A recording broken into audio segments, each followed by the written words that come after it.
ভাগৱত ভ্ৰমণৰ পিছত ৰাসলৈ গ'লোঁ, কিন্তু ৰাসৰ সৰু অলপহে দেখাবলৈ পাৰিলোঁ ভিডিঅ'টো, কাৰণ মই বেছিদিন নাথাকিলোঁ। গাটো বহুত বেছি বেয়া লাগিলে, আৰু এইটো সময়ত তাত বহি থকাটো ইমান দেৰিলৈকে কেতিয়াও সম্ভৱ নহয়, কাৰণ ষ্টাৰ্ট হওঁতে বহুত দেৰি হৈ গ'ল। নেক্সট দিনা মই নগ'লোঁ, সেইকাৰণে ভিডিঅ'টো কণ্টিনিউ কৰা নহ'ল।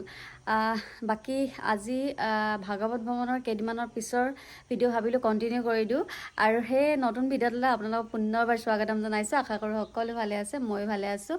আৰু ৰাতিপুৱা একে আজি সোনকালে ওলাই ল'লোঁ, ওলাই পিনে আজি ক'লৈ যাওঁ সেয়া আপোনালোকক ক'ম ৰ'ব। প্ৰথমে ভিডিঅ'টো সকলোকে ভিডিঅ'টোলৈ স্বাগতম জনাইছোঁ। ভিডিঅ'বোৰত মোৰ দেখাবলৈ বিশেষ একো তেনেকৈ নাথাকে, মই সেইকাৰণে ভিডিঅ' আজিকালি প্ৰায় নবনোৱাই হ'লোঁ। যেতিয়াই কিবা আনকমন পাওঁ বা আপোনালোকক ভাবোঁ যে আজি এই বস্তুটো আপোনালোকক দেখাব লাগে, তেতিয়াহে মই ভিডিঅ' বনাওঁ। আৰু প্ৰায় মোৰ ওলাই যোৱা নহয়েই, মোৰ ঘৰতে থকা হয়, কাৰণ মোৰ এতিয়া 7 মান্থ চলি আছে। তো সেইকাৰণে আজি মই ওলাইছোঁ আমাৰ ওচৰে গাঁৱৰে মানে নামঘৰ পতা হৈছে, তাহাঁতৰ ঘৰত নামঘৰ লোৱা হৈছে নতুনকৈ। তো তালৈ যাব ওলাইছোঁ। তাত আহিব ভকত প্ৰাণজিৎ গগৈ, যিটো আপোনালোকে ইউটিউব চেনেলত আপোনালোকে পায়েই থাকে। তেখেতে বহুত ধুনীয়া ধুনীয়া কথা কয়, মই আগতে দেখা নাই, মোবাইলতহে দেখিছোঁ, আৰু সেই ভাবিছোঁ আজি তেখেতক চাবলৈ মই ওলাইছোঁ, আৰু সেইকাৰণে আশীৰ্বাদ এটা লৈ আহোঁ বুলিও ওলাইছোঁ। তো সেয়া ভাবিছোঁ আপোনালোককো অলপ অলপকৈ দেখাওঁ প্ৰাণজিৎ গগৈ, আৰু তাৰ পৰা কিছুমান যি দেখা পাওঁ সেয়া আপোনালোকক দেখাবলৈ চেষ্টা কৰিম। আৰু ৰাতিপুৱা সকলোকে খুৱাই বোৱাই আজৰি হৈ চবক ৰেডি কৰিলোঁ। এতিয়া মই নিজেও খাই মেলি ওলাই ল'লোঁ। তাৰপিছত এতিয়া যাওঁ, কাৰণ দেৰিও হৈছে, 11টা বজাত আহিব বুলি কৈছে, এতিয়া 10টা বাজিলে। আৰু ব'লক তেতিয়াহ'লে মোৰ লগতে আপোনালোকেও ভিডিঅ'টো শেষলৈকে চাব আৰু উপভোগ কৰিব, আৰু যিমানখিনি পাৰোঁ সেয়া আপোনালোকক দেখাবলৈ চেষ্টা কৰিম। তেনে মোৰ ভিডিঅ'টো শেষলৈকে চাই থাকিব। আৰু এইফালে আমি এতিয়া ওলাই মেলি ৰেডি হ'লোঁ যাবলৈ। গাড়ীখন মই চলাব লাগিব, কাৰণ চলোৱা ড্ৰাইভাৰ নাই। লাহে লাহে গৈ থাকিম, প্ৰথম শিকিছোঁ আৰু নতুন ড্ৰাইভাৰ। আৰু মা ওলাই আহিছে, মা ওলাই অহা নাই, মই গাড়ীত বহি আছোঁ। তাত পাই ল'গৈ, তাৰপিছত আপোনালোকক দেখাম কি কি দেখাব পাৰোঁ, আৰু আপোনালোকে ভিডিঅ'টো শেষলৈকে চাই থাকিব বুলি আশা কৰিছোঁ। তেনে ব'লক আমাৰ লগতে আপোনালোকেও। আহি পালোহি, আৰু আহি পাই চাহ খাই আজৰি হৈ এইফালে আমাৰ আজি নিমন্ত্ৰণ অতিথিও আহিলে, প্ৰাণজিৎ গগৈদেৱ, আৰু তেখেতক সকলোৱে খুব ধুনীয়াকৈ আদৰি আনিছে। মই আজি প্ৰথম দেখিছোঁ ওচৰৰ পৰা, তেনেকেই সকলোৱে খুব ধুনীয়াকৈ শুশ্ৰূষা কৰিছে।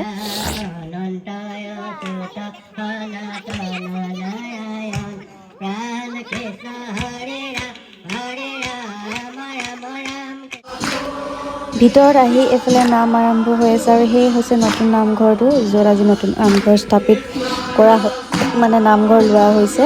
আৰু এইফালে আমাৰ গাঁৱৰে সকলোবোৰ আই মাতৃহঁত আৰু বাক জনাই নাম খুব ধুনীয়াকৈ নাম লৈ আছে। তাৰে অকণমান ভিডিঅ' কৰি আপোনালোকক দেখালোঁ। নাম সামৰা হৈ গ'ল, আৰু কাৰণ 11মান বজাত প্ৰাণজিৎ গগৈদেৱ অহা কথা আছিলে, আৰু তেখেতে খুব সোনকালে আহিলে। সেইকাৰণে সোনকালে যিহেতু আৰম্ভ কৰিব লাগিব, সেইকাৰণে সোনকালে নাম সামৰা হ'ল। আৰু এতিয়া নাম সামৰি প্ৰসাদ বিতৰণ হোৱাৰ পিছত তেখেতক স্থান দিয়া হ'ব।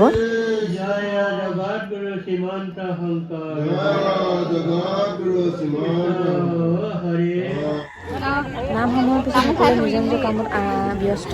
এইফালে বাপজনাই বহিবৰ কাৰণে সুন্দৰকৈ ঠাইখন সজাই পৰাই দিছে।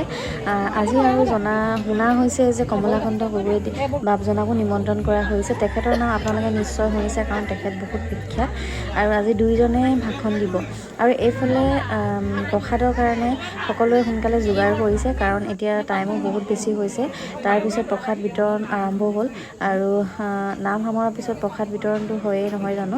সকলোকে প্ৰসাদ বিতৰণৰ কাৰণে বহি লৈছে, সকলোৱে প্ৰসাদ এনেকৈ ধুনীয়াকৈ বিতৰণ দিছে। তাৰপিছত আৰু বাপজনাকেইজনক নিমন্ত্ৰণ কৰি নিজৰ ঠাই দিয়া হ'ব।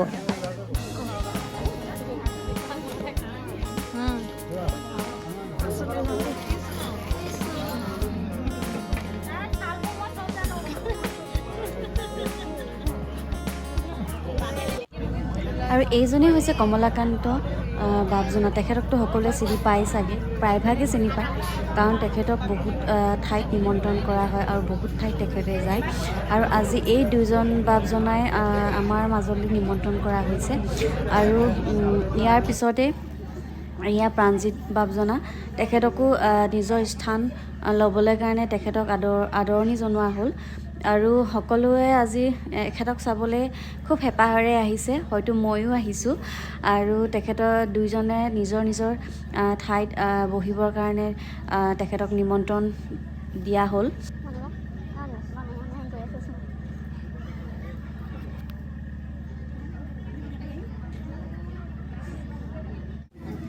তাৰপিছত সকলো গৃহস্থই মিলি একেলগে এটি প্ৰাৰ্থনাৰে দুইজন বাপজনালৈ এটি সেৱা আগবঢ়ালে।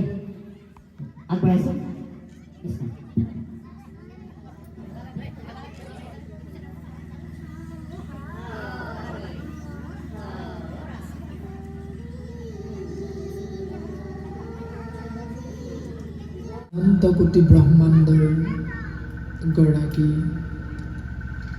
যি সৰ্বশক্তিমান, যিজনা সমস্ত জীৱৰ গৰাকী, যিজনা কোটি কোটি ব্ৰহ্মাণ্ডৰ অধিকাৰী, যিজনা সৃষ্টি স্থিতি প্ৰলয় আৰু লয়ৰ গৰাকী, যিজনা সত ৰজ তম তিনিগুণ সৃষ্টিকাৰী, যিজনা কাল মায়াৰ গৰাকী, নিৰ্গুণ নিৰাকাৰ পৰম ব্ৰহ্ম আৰু সগুণ সাকাৰ ৰূপ হ'ল দৈৱকী নন্দন শ্ৰীকৃষ্ণ। পৰম পুৰুষ প্ৰভু ভগৱন্ত ঈশ্বৰ কৃষ্ণদেৱৰ দুখানি অভয় চৰণ কমলত সমস্ত জীৱৰ মংগলৰ অৰ্থে আজিৰ এই পবিত্ৰ পুণ্য ধাম নৈমিষ ক্ষেত্ৰ সদৃশ এই পবিত্ৰ পুণ্য ধামৰ পৰা পবিত্ৰ পুণ্য ক্ষণত আমি মহামূঢ়মতীয়ে ভগৱন্ত পুৰুষৰ দুখানি অভয় চৰণ কমলত ভক্তিৰ সেৱা নিবেদন কৰা হৈছে।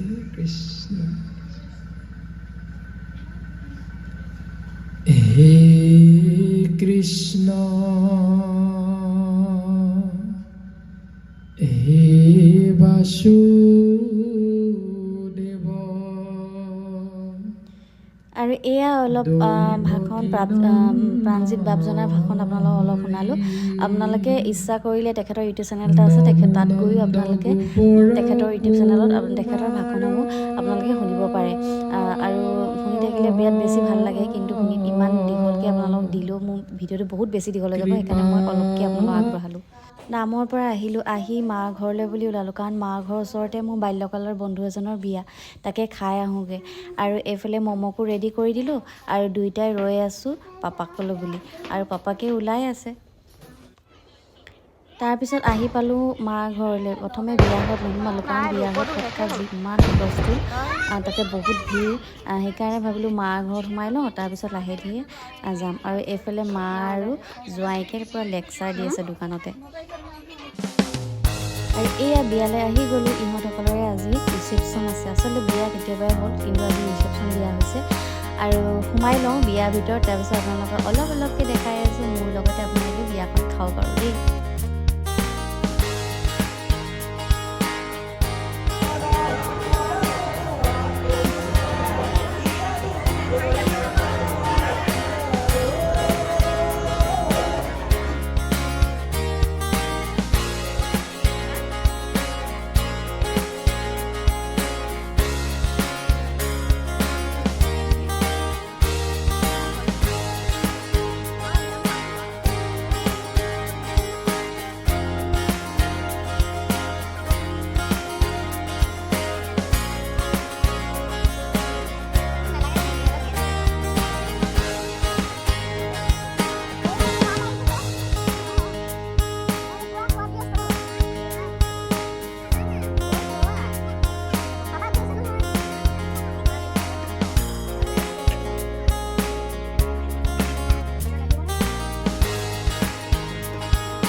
ভিডিঅ'টো আজি ইমানেই আছিলে বিশেষ দেখাবলৈ তেনেকৈ একো নাছিলে মাত্ৰ মই সেই বাপ দুজনাৰ কাৰণে ভিডিঅ'টো কৰিলোঁ বাকী ভিডিঅ'টো আশা কৰোঁ ভিডিঅ'টো চাই সকলোৱে ভাল পালে আৰু যদি ভাল পালে চেনেলটো ছাবস্ক্ৰাইব কৰিবলৈ নাপাহৰিব তেনে আজি বিৰাট বেছি ভাগৰ লাগিছে আৰু বেছি দীঘল নকৰোঁ তেনে ভিডিঅ'টো আজি ইয়াতে সামৰিছোঁ এতিয়া গৈ আছোঁ ঘৰলৈ তেনেহ'লে আজিলৈ বাই বাই